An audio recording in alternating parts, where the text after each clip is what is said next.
Hey everyone, welcome back to Make It Happen Mondays, where we talk about sales, business, entrepreneurship, personal growth, mental health, and everything in between with guests who I truly respect and I think make a positive impact on the world around us.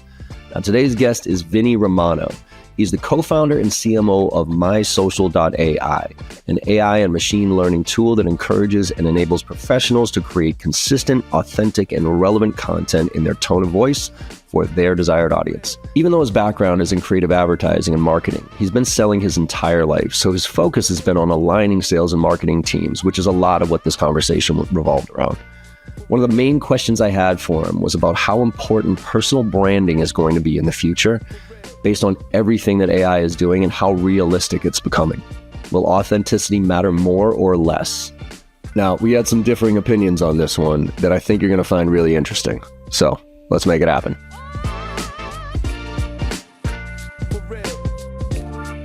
Vinnie Romano, what's going on? Welcome to the Make It Happen Monday podcast, my friend. How you doing today? Good, thanks, John. Yourself? I'm doing well, man. It's as you said, it was about 6 o'clock in the morning down your time, right?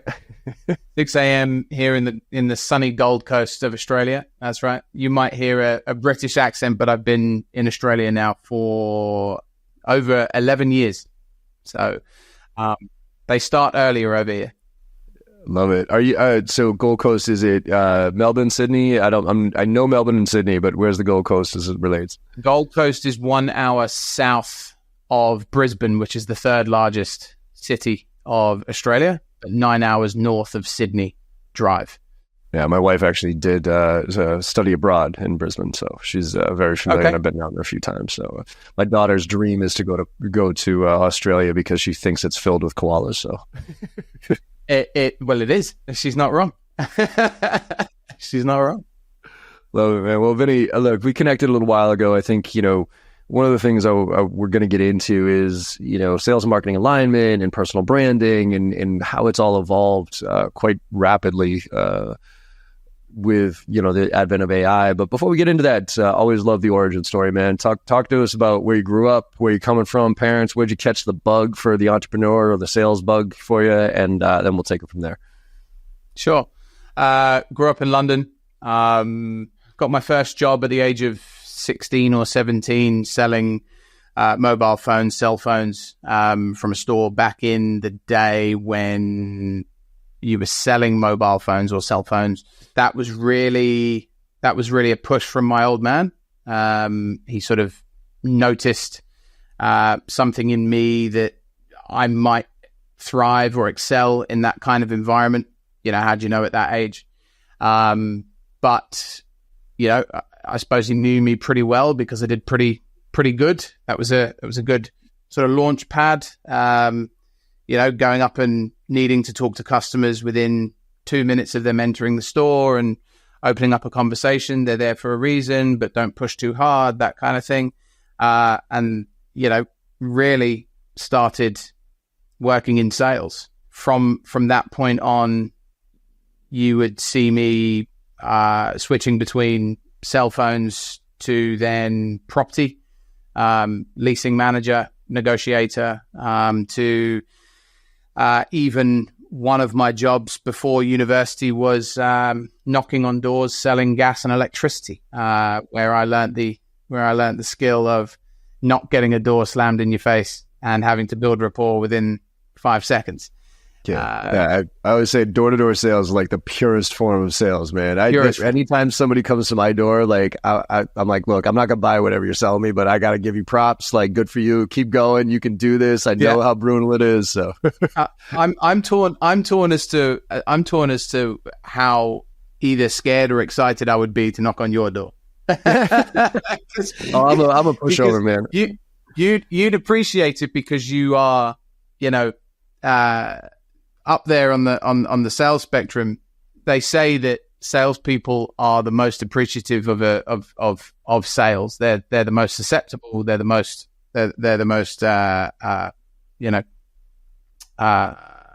susceptible, as I say. But at the same time, you've been around for a while doing this, and so the feedback that you might have ready for me in the first 5 seconds might be either soul destroying or very elevating. I don't know which it would be. It completely comes down to my approach. That's it. Like, so on that note, like, as long as you're cool, I'm a biggest pushover you'll get, right? Like, as long as you're not, but as soon as I smell the douchey sales rep in you, I will slaughter you. Like, as soon as I can tell you're trying to be like the, Wolf of Wall Street douche, like, I will absolutely eviscerate you. But as long as you're cool and you're just like, you could screw up a bunch of times, I don't care. Like, but I can't stand the shitty sales rep. And I don't mean shitty as far as like not good at sales. I mean the manipulative sales rep. Those are the ones I can't stand, and those are the ones I'd shred. And that's what it comes down to, right? You that's why you do what you do. That's why you found the passion for what it is that you do, why you do it. So yeah, knocking on John Barrow's door. That's a tale for another time. But from there, I had at that point probably got about 4 years under my belt of professional sales. Won a couple of awards, best newcomer, all that kind of stuff. At that point, didn't really know where it was all taking me. And then I went off to university. I did a year at the University of Tennessee in Knoxville. And that was as a secondment or a travel abroad style thing from my host university in the UK. And I found myself gravitating towards, business, marketing, that kind of thing. They don't teach sales at university,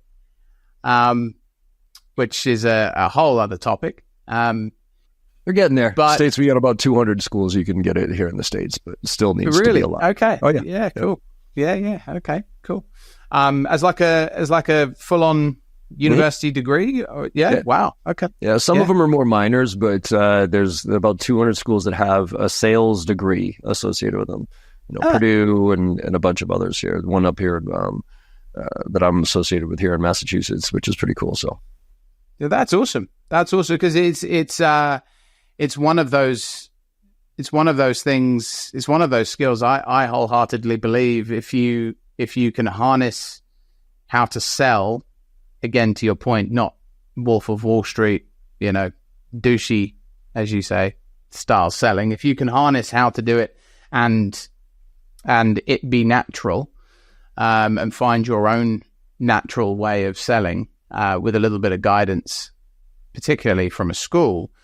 You can be set up for life because to your earlier reference around negotiating with your parents to stay up a little bit later, I believe that we're all salespeople, or at least we are all always selling, irrespective of your job title. If you want someone to do something, not necessarily manipulate them, but if you want someone to take a certain action, and they're not quite where you are, you are, showing them the way, bringing them into your vision, and making it relevant to them. That's an element of sales. Look at me. I'm talking to one of the sales masters talking about what I know about sales. I don't know if I should be. I don't know if I'm qualified. No, I mean, look, sales is nothing more than helping people solve problems and achieve goals, man. That's really it. If you're trying to convince somebody in sales, I think you're doing it wrong.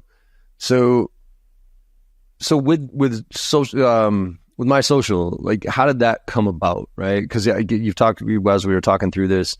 There's a couple of pivots you'd had to go through. So how did that come about? After I left university, I then found my groove working in large creative advertising agencies, where the role was client relationship manager or account executive, account manager, account director, that kind of thing. Essentially, that was the most sales role working within a creative space. So I would be responsible for, liaising with the clients, the brands that we would be working with, taking the briefs, turning those into creative briefs, managing that relationship through the agency, and then going back and selling the strategy or the idea that the creatives had come up with in line with the creative and the strategy team. And so I very much found that I was selling in every sort of capacity in my professional career. And fast forward about 15 years from my first role, I have started an agency of my own, a B2B content marketing agency. We were creating content on behalf of the brands in a B2B digital content sort of space. But one of the things that my agency was doing for ourselves as a way to, generate conversations with net new or existing customers was leveraging our own personal brands. And it was something that some of our clients that we were working with caught wind of, and they turned to us and said, hey, we noticed that you're doing this for yourselves. Can you do this for us? And then we spun that out into a service where we were connecting individual executives to the content that we were creating at a company level. We saw some results from that.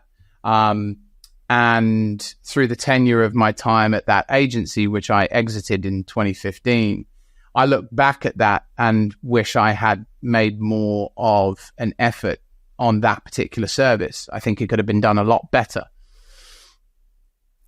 Whilst I was at that agency, I was working with Microsoft, and my now co-founder was the ex-head of social and digital marketing of Microsoft Australia. So when he left Microsoft and I exited the agency, we sort of came together. I was consulting, he was consulting. We were just kind of, this was through COVID as well. We sort of came together and chewed the fat for a couple of months. He told me that he wanted to build a product. I told him I was working on how to productize a suite of services that I was doing. And one of the main services I was doing was this executive social selling program-esque style work.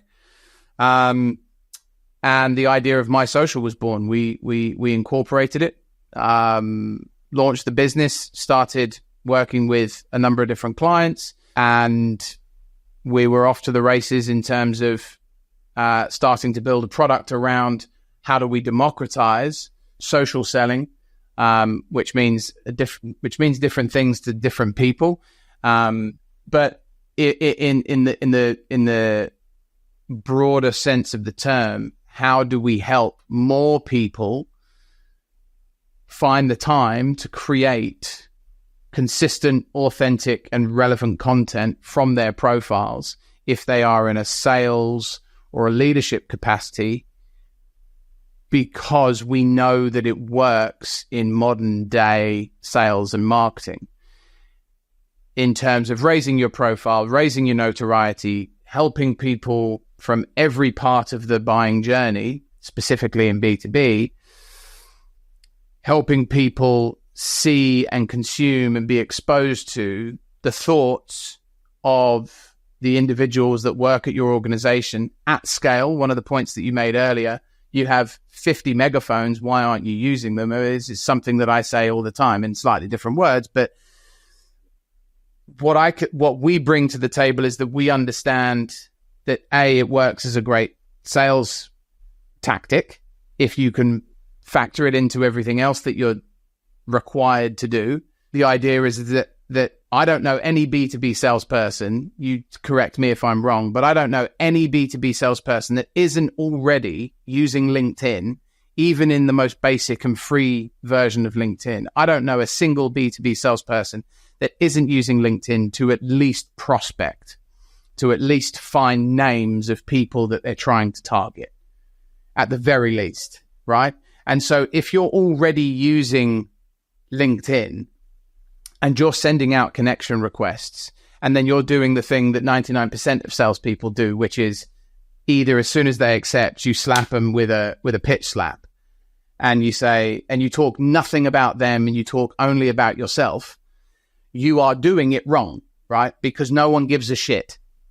What you can be doing, it's not a silver bullet, but what you can be doing is, if you're using that as a platform, if you're also creating content consistently, not only do you have a higher acceptance rate, but you have the higher chances of having a better quality conversation when they do accept.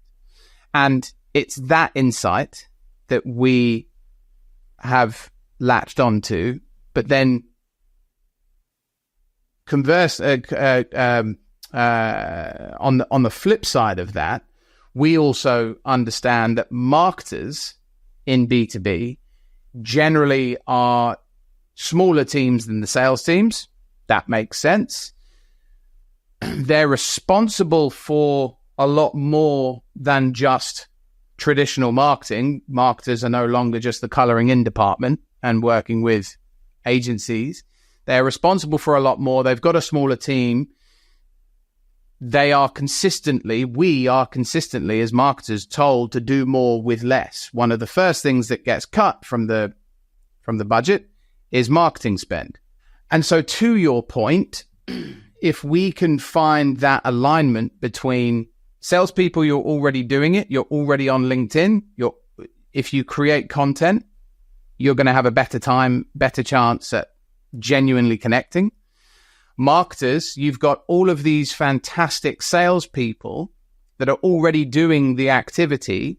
How do you leverage them as marketers, especially as your budgets are being cut? They're already out there talking to your prospects. How do we bring the two together? And our thinking is that solution to sales and marketing alignment. So roundabout way to answering your question, how did we come about it? Those are really the two things that underpin mine and Wayne's, my business partners, thinking as to why we created MySocial in the first place. Cool. So let's talk about brands, because, I think I've been fortunate in the sense that, and I've talked about this previously, but, I was member 36,541 on LinkedIn. So, super early adopter, but before I was on LinkedIn, I was at networking events, I was at networking groups, and so I understood what it was like to network and build relationships. And so when LinkedIn came out, it was very easy for me to kind of adapt to it and just use it more as a digital form of developing relationships. Whereas now reps just jump into LinkedIn and they look at it as a sales tool, which is why we all get those sales things. And they don't look at it as much as a brand building thing. And so, I think it's hard to put an ROI to personal brands, and there's very limited short-term benefit to it. It's extremely rare that you post something or share something and a perfect ICP looks at that and says, man, we got to do business, right? So I understand why most reps don't do it, but I guess we're at I think we're at an inflection point right now.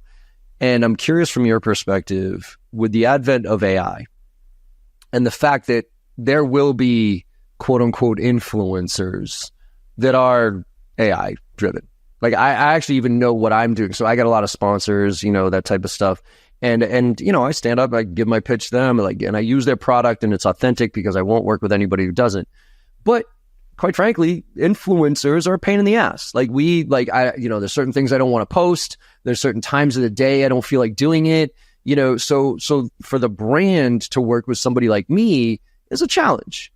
Whereas AI, with the realistic aspect of the human brand version of, right, they're going to move. So I guess what I'm trying to get at is where are we with personal branding right now? Is it more important now because of the advent of AI, or is it going to get replaced by AI? And are brands going to have their own John Barrows that they have? There's some Instagram accounts that are making millions and millions and millions of dollars, and they're not even people. You know what I mean? Like they got millions of followers. They engage with their people. They say whatever the hell the brand wants them to say. So I guess from your perspective of what you're seeing out there, where are we with personal brands? And is it time to lean into them and double down? Or is it time to basically take a step back and say, shit, I need to actually develop an AI version of me because somebody else is going to do it anyways? So it's a great question. I can't talk for any B2C brands that are developing AI-based influencers to push out messages and them see success. I can't speak to that. I don't know any figures. I haven't seen any evidence to suggest that that is the way forward. The sad thing is that if that does become the way forward and we end up just having a bunch of robots talking to a bunch of robots, I mean, how is that going to do anything, right? You could argue that in a more B2C environment where already a human goes to a website, e-commerce, looks at a website, chooses all the things that I want, and I'm not dealing with a salesperson. But that's okay because I know what I want. I've been nurtured through digital marketing practice. I've gone onto the site. I want to buy that pair of socks, or I want to buy, what have you, right? But that's because I am decision maker number one. Do I see an evolution of that very process of me outsourcing the purchasing of those things to a robot version of myself? I don't see how I could, because how could the robot version of myself know that I want this suite of things unless I tell it? Well, am I not just giving myself more work, right? To outsource the desirables to go and buy those things. I don't know. There's pros and cons to that. I can see at some stage I might have an AI personal assistant. I tell it what it is that I want, take my credit card and go nuts, right? Would I trust that? Who knows?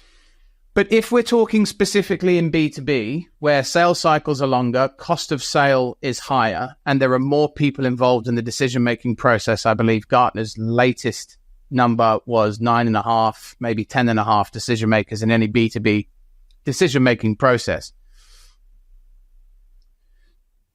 The fact is that there are 9.5, 10.5 individuals making that decision. Are they all going to leave it in the hands of their own AIs to make the decision on their behalf as to whether or not they come together and agree on behalf of the organization within which they work for to make purchasing decisions? Well, I'm not necessarily talking about the purchasing decisions. I'm talking about the value of a personal brand in the sales process, right? So if the value is from a marketing standpoint and sales and marketing alignment, right?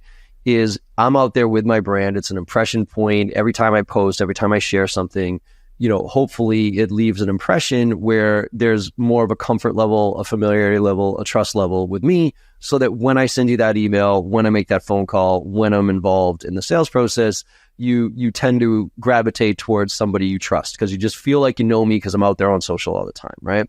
So but that takes a lot.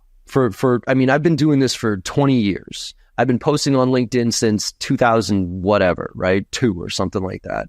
It is very rare that somebody is going to be able to be in a situation like me where I've grown up with this technology. I was there at the beginning. I was able to build my brand. I'm in sales. I'm my own trusted, I sell myself. So it's a lot easier for me than most people. And so now, I keep looking at the sales rep and I'm trying to answer the question of what is the value of your personal brand as part of the sales process. Now, I think it's valuable when it comes to hiring, right? Because, this person has a social brand, they great. But in the sales process, with as much noise as there is out there and the value of a sales professional diminishing in front of our eyes, because when AI can answer almost any question, and sales and clients wanting to speak less and less to sales professionals, they want to speak more and more to sales, solutions architects or whatever. I guess what I'm trying to figure out is, again, do we double down on personal brand so that as a sales rep I can survive, or do I just try to figure out a different angle here because marketing is going to be marketing. Marketing is going to drive all this demand for me. And therefore, I'm not going to have to do outbound. Like I quite frankly, I don't know in the next 5 years if humans are going to be involved in outbound in any way, shape, or form. Because I do think that AI is going to know me better than you. And quite frankly, I use Instagram as the example. Like, why do we hate spam? We hate spam because it's irrelevant. Well, why do I love Instagram? It's because that algorithm has trained me and so now every single ad is something I want. So if I project this into the future, with all the stuff that's out there on LinkedIn, with all my social posts, you can't tell me that AI isn't going to figure out exactly who I am, what I want, and I'm going to have super hyper personalized emails in my inbox of shit that I actually need and want from a business standpoint. And do I ultimately care if that's a sales rep or not? Like a human's doing that? I don't. Now, do I want to talk to a human? Sure. But when I talk to that human, and this is ultimately where I'm going with this, is does that brand of that human matter? Because all the front end shit's going to be taken care of for us. So there's a lot in there. And the reason I was going on the tangent of the B2B decision making is because I challenge that it is actually very important. Because at the very, very top, again, I can't speak to more B2C, D2C style communications. I don't care about B2C. No, that's fine. But you know, in the instance that I am one of one in the decision making process, the use of the need for a salesperson has diminished before AI, in a sense, right? So that the need for that has gone. I don't need to speak to a salesperson if I can get hyper relevant content delivered to me for things that I want, and AI accelerates that. I say all the better, right? I say all the better, right? Because I am no longer frustrated with 10 emails that hit my inbox that are completely of zero relevance, right? Do I see that being 100% clean in the next 10, 20 years? Probably not. I think there's going to be problems that come up with that, and that I'm going to get inundated with so much stuff. Am I going to do a complete 360? But that's not what I'm talking about here. What I'm talking about is in B2B specifically, are we going to end up with robots selling to other robots? One robot, in this case, a robot that is me, selling to 10 people who are meant to be making a decision, replace all of them as robots, and all of a sudden, there is no human involved in the process. Now, it is worth noting that in B2B sales, I believe, and you might be able to correct me on this, but only 5% of the B2B buying journey, only 5% of the B2B decision-making journey, does the buyer want to talk to a salesperson? Only 5%. So yeah, it's already... I mean, back in 2022, I think Gartner was like 43% didn't want to talk to a sales rep. And I think now it's, upwards of 80, 90%. They just don't want to engage with a sales professional. Not until, because, the answer there is that they don't need to. Is that to do with AI specifically? I wouldn't necessarily say so. I think it's low value, right? It's they don't get any value from the sales rep. The buyers have more access to the information that they need themselves. So they don't need someone giving them a call. They don't need someone to help them as part of that journey because they are more savvy. So why is that important? To your point around why a professional brand is important in B2B sales is because that exact reason. The B2B decision maker has all of the information readily available that they can go and search for the answers that they're looking for. Google, right, being number one. And then going to look at the company on LinkedIn, it is the number one place where B2B decision makers will go. And then they want to be seeing this person that has sent me an email as part of that automated workflow. Who is this person? Can I trust this person? And they're likely to go onto your LinkedIn profile. If what you've got is a bunch of AI, if you've got no content, trust levels are not as high as they could be. If you've got no profile photo, if you've got no headline, if you haven't got a LinkedIn profile, I'm going to throw that email straight in the bin, right? If you do have a profile with a clean picture, with a clear headline, and you are also creating content, that trust bucket is being filled up. So I am more likely to respond to an email that I receive from you from your automated workflow, irrespective of knowing that it is automated. And so you can also exist as part of my ecosystem when I am either following you or you have reached out to me and connected with me on LinkedIn. It doesn't mean that the first thing that you need to do as soon as I accept that you hit me with a pitch slap, allow me to get to organically see your content moving forward. So in a roundabout way, you're asking how important is the professional brand? Well, all signs are pointing towards that it's becoming more and more important. Because, sorry, go on. No, go ahead. Because why?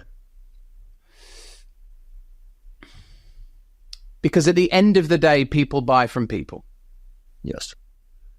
And I think that is going, and this is kind of where I'm going with all this. Like, I think we're in the Pareto's rule here, 80-20 across the board, right? I think for the 20% of the people that really have a strong brand, have strong skills, sales skills, and, business acumen, I think they're going to be invaluable in the future. I really do. My fear is that the 80% of sales reps who are not building their brand, who don't have the fundamentals, who are just using these tools to try to check out the boxes, they're just going to get absolutely smoked. And before AI, I was like, all right, well, they can kind of last. You know what I mean? Like, there's always room for crap. Now I just don't think there's room for it. So it's almost, which is why I'm trying to figure out where to, like, if I'm a sales rep right now listening to this and saying, yeah, I see it coming. And I got to figure out, like, do I want to double down and go, or do I want to figure out something else to do? Now, don't get me wrong. I think this is happening across industries, like pick an industry, legal, healthcare, you name it, same thing. But with this, if I were to prioritize, personal brand versus this versus that versus all these other things, knowing that personal brand is a long-term play here, how do I bake that into my routine? How do I have that bifocal vision of building my personal brand while still driving results and staying relevant here? So how do you do that? How do you do this in a manageable way so that I'm not spending hours a day sifting through, trying to figure out what to post, those type of things? If starting to create a professional or a personal brand on the likes of LinkedIn specifically, which is where I specialize or where my team specializes, I can't talk to any other social media platforms. But if you are in B2B sales, and to that thread, you are of the thinking that starting to create a personal or professional brand is important, there are some very easy things to note when it comes to creating content. Firstly, look to post 3 times a week. Some people think that they need to post every single day. Some people hear me say 3 times a week and they go, how am I meant to even start thinking about that? So let's address both. You don't need to be posting every single day. If you do, it's a lot of time, and you're probably not going to get any real more results than if you just scaled it back to 3. If you are someone that hears the number 3 per week and gets scared away from that, let me break it down. It's once you get into the groove, and I dislike it when people say just start, because it's not really an actionable item. But I got to say, to use that here is relevant. To just get going, you will see that it will become easier if you stick at it. It is a long-term play because it's organic social media. The thing that I do is I break it down and I think, okay, rather than thinking about me, because I post 3 times a week, have done for coming up to 6 years now, and the results are incredible. I go to events, people tap me on the shoulder and say they've been following me for years. They really like my content. They are my ICP, and I end up having a conversation with them in the event that I am at an event. Or people reach out to me based on the content that I'm creating. It's not to say that all I do is create content and everything just falls. No, you still have to be able to pick up the phone. You still have to be able to send an email. You still have to be able to read the signals and do everything else that you are a professional at as a salesperson. But if you can factor in the content creation element on LinkedIn, you're going to see an uptick in all of the activities across all of the multitude of things that you're doing. So to break it down, what it is that I do is I think, okay, I've got 3 opportunities to post. How do I make this really easy for me so it ultimately turns into autopilot? Not using any tools. So forget about MySocial, forget about any other social media management tools, just using your brain. right? What is it that is going to make this really easy? 3 things. I think about what is it that my audience is going to be feeling on certain days. So let's choose my days. Okay, so I've chosen Monday, Wednesday, Thursday. Every Monday, I know my market. My market are just coming back from the weekend. I want to give them something to smile about. So I share a funny meme about marketers, because that's who I'm talking to. Marketers, PR, comms people, that's who I'm talking to. So I share a funny meme, but because I am also a marketer, I kind of get away with it. I take the piss out of marketers and or salespeople, right? Because I'm also a salesperson. And I take the mickey, right? So funny little meme, make them laugh.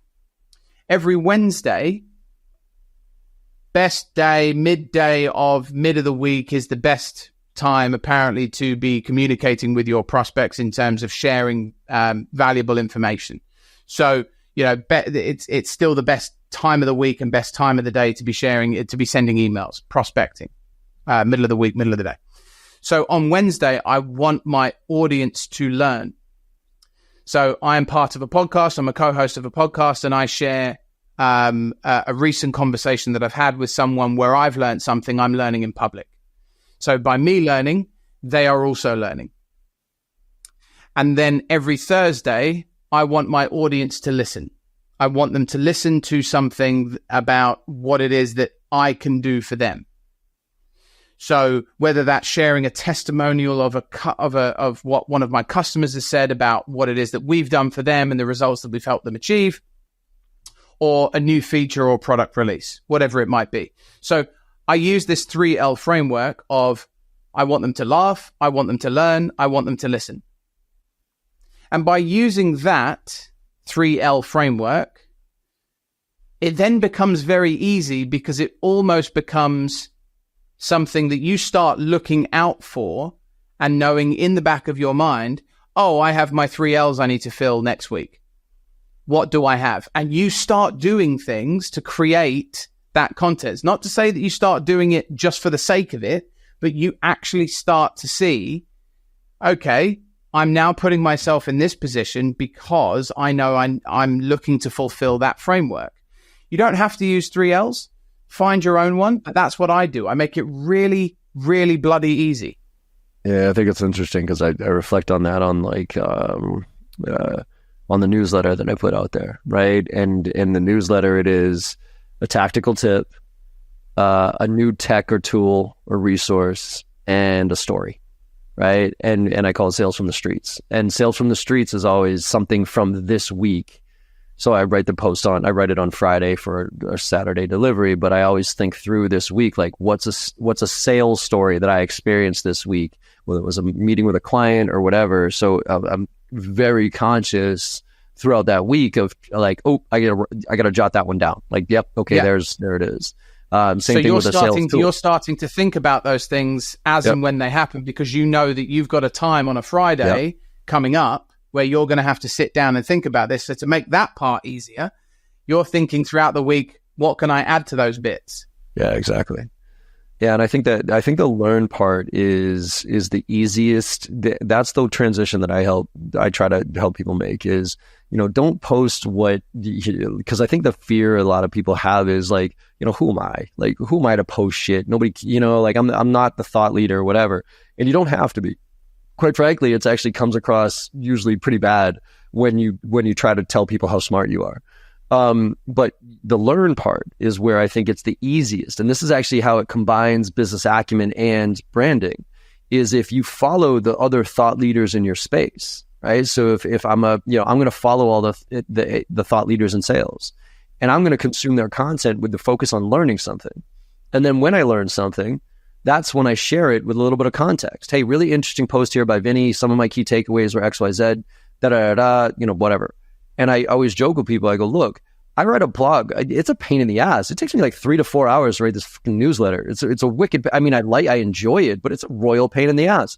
So, but if you're following me and you read my blog and then you share my blog, and somebody else that you're connected to reads my blog because you shared it and they get value out of it, they don't thank me. They thank you, right? So I did all the work. You did all the work. You got all the credit. It's the easiest way to make that transition. And I think you had mentioned something earlier about how to build it in an authentic way. I think that's the part that people struggle with the most, is how do I be authentic with this? And I think if you share what you're learning, that's authentic. If you're trying to post for a secondary, like, because you want somebody to click on a link or whatever it is, and you're pretending, or you think you're smarter than everybody else, people are going to see right through that. And that's going to lead to my last question here, which is more about the advent of AI and posting. So my social, I understand it makes it really easy. It gets in my voice. I will, and I've promised this on LinkedIn. Every time I fucking post on LinkedIn, I promise you it will not be AI generated. It is John Barrows. It is a pain in the ass, but I refuse to use AI to write my posts. And it bugs the shit out of me that people are using AI to comment and post without, like, and I get, look, I don't mind it doing a little bit of the heavy lifting and coming up with maybe some talk tracks and that type of stuff. But if you don't then make that your own, then this is where the personal brand versus the AI brand gets mixed together. And I don't understand. So what is your philosophy or approach to leveraging AI to create these posts or comments about a brand? So you can tell a mile off when someone has gone onto ChatGPT or another AI copywriter and used it as a one-off thing. They haven't trained that single copywriter on who they are, what they do, some of their thoughts, uploaded, a bunch of previous content to provide it with context and get closer to that tone of voice. So you can tell from a mile off, especially with the use of 100 emojis, which are always, generally you've got rockets and stars, right? The strong arm. By the way, the strong arm one is always the telltale sign. Like the muscle one is always the telltale sign. So you can tell when people have jumped on, they've gotten excited, and they go, because there are a handful of people, especially in sales, that go, I really want to do this, but I just don't have the time, or I can't be asked, or I don't know what to say, when to say it, how to say it, or why. I don't want to be profiled. I don't want to put my real thoughts out there. I have imposter syndrome. Blah, blah, blah, right? There's all of those things. But there are people who will jump onto ChatGPT and do it for the one-off piece. And there's filled with emojis, and it doesn't sound like them in the slightest. And they're probably more often than not peddling something that the company that they work for, they're peddling that. Hey, check out this link, or hey, we're doing this event. Click this link and you can enter the prize draw, or whatever, right? Firstly, product and service pushes are the lowest performing content pieces on LinkedIn, just FYI, right? We want to hear from the individual. We want to hear your thoughts. You are a professional. You've got the job that you've got because you've got some kind of knowledge. Share that knowledge. And you know what? If you start sharing knowledge as opposed to sharing promotions of stuff, you're going to have a far longer timetable of stuff to share, because there are only so many finite events and products that you can push, as opposed to your brain consistently thinks up new things. So if you put yourself in a position where you are sharing your thoughts, your vulnerabilities, you don't have to be vulnerable, but it does help bring more of an authentic side to you, right? If you take that approach and you use AI as a starting point, use ChatGPT, but brief it in such a way that talks to, I would like to be able to show some vulnerability and some background history on that vulnerability is X, right? That's not to say that even if you get the post which goes from peddling something from your company or an event or whatever to sharing a nice, well thought through piece of content, that you should still just, it's not to say that you should still just copy and paste that. What we're talking, and our philosophy is that if you do not have the time, if you are struggling with what to say or what to write, if you are staring at that blank page, and you know that it's important that you should be creating content in the first place, the philosophy is there is now a technology that allows you to at least get a starting point. Right? There is at least the technology now to give you that starting point very quickly for very low cost.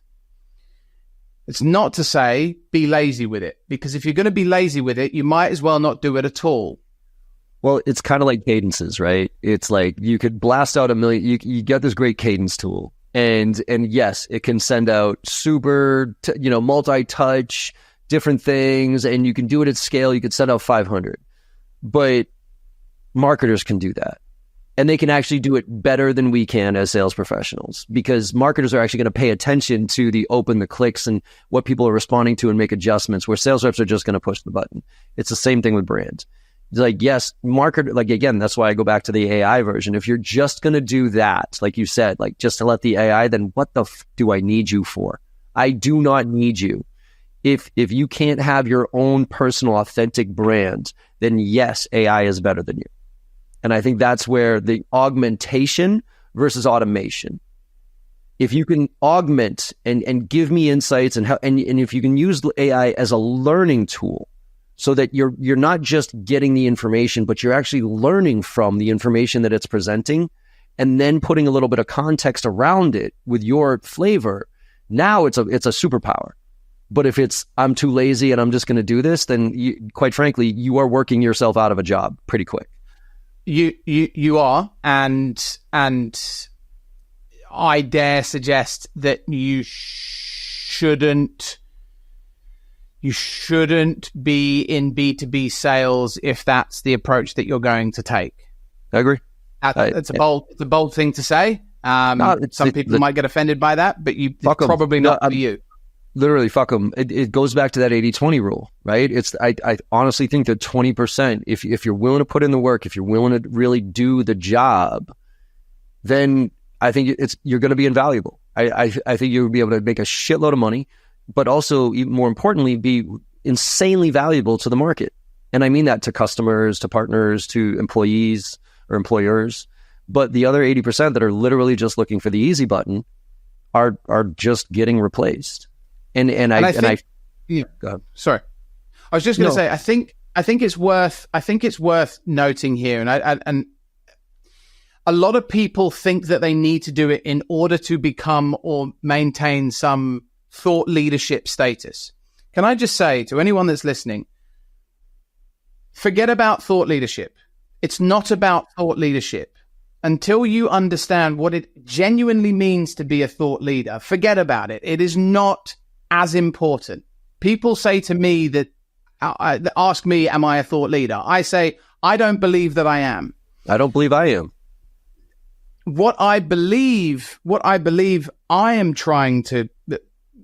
trying to ascertain is a level of subject matter expertise.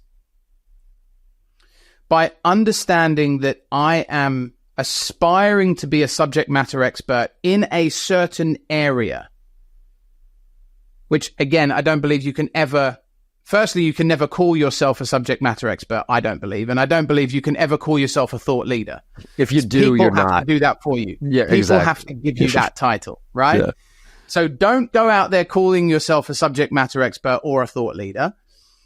Don't think that there is an end point of, yay, I've achieved subject matter expertise, or yay, I have become a thought leader. If you're thinking that, you probably haven't, right? Because in order to be one or either of them is an ongoing process. And if you are not involved in the ongoing part of that process, you will never become one. That's not to say that your goal should be to try to become one. Just because you're creating content on LinkedIn consistently does not make you an influencer, a subject matter expert, or a thought leader. Stop running after those goals and share what it is that you know with the audience that you're trying to have an influence on.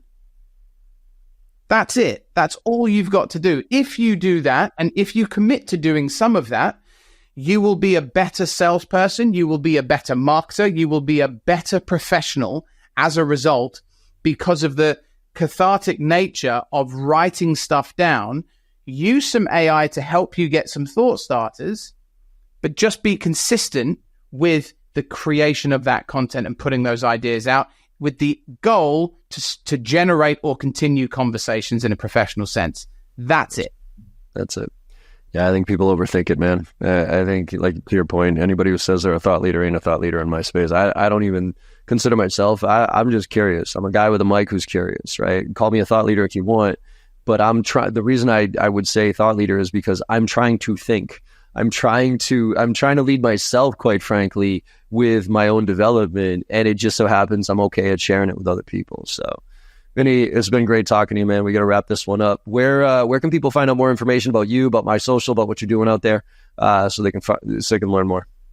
So MySocial is going on a bit of an evolution at the moment, so don't visit the website. If you do, you can, absolutely fine. But going on a bit of an evolution at the moment, so it's probably not going to be relevant. But if you're interested in connecting with me, having a conversation, find me on LinkedIn, Vinnie Romano, VINNIEROMANO. It's in my name at the bottom there. You can find me. Thanks, John. Yeah, absolutely, man. Thanks for coming. And I think, it'll be interesting to see how this all pans out, man, because, it'd be interesting to come back in about a year and see where the AI influencers are and where sales is. So let's plan on that. But thanks for coming on, man. Just before we wrap, the last thing I will say is you said something really nice just then, which was some people might consider you as a thought leader, but all you're trying to do is think. Right? All you're trying to do is think. If what you do is you use AI to create your content or make a profile for yourself, you are no longer thinking. So if your goal is to become a thought leader, using AI is probably unlikely going to be able to get you there at this stage, right? So anyway, that's the last thing I'll say because it just came to mind. All right, everybody. Well, hopefully you enjoyed the conversation as much as I did. And like I always say at the end of all these podcasts, go out there and make somebody smile today, because no matter how bad your day went or how bad you think it's going, you make somebody smile today and you know you had a good day, and the world needs a lot more of that right now. So thank you all very much, and I see you on the other side. Hey, everyone. I hope you enjoyed that conversation as much as I did. With your support and our incredible guests, we're one of the top sales podcasts out there right now, and I can't thank you enough. Now, to keep the momentum going, it would mean the world to me if you could go and leave a 5-star review on your favorite podcast platform and share some of your favorite episodes with your network. Also, I am super excited to be launching my new newsletter, where I'll be sharing everything I know and everything I'm learning along the way while I'm out there selling every day just like you. Go to jbarrows.com/newsletter to sign up today. Let's all level up and make this happen together.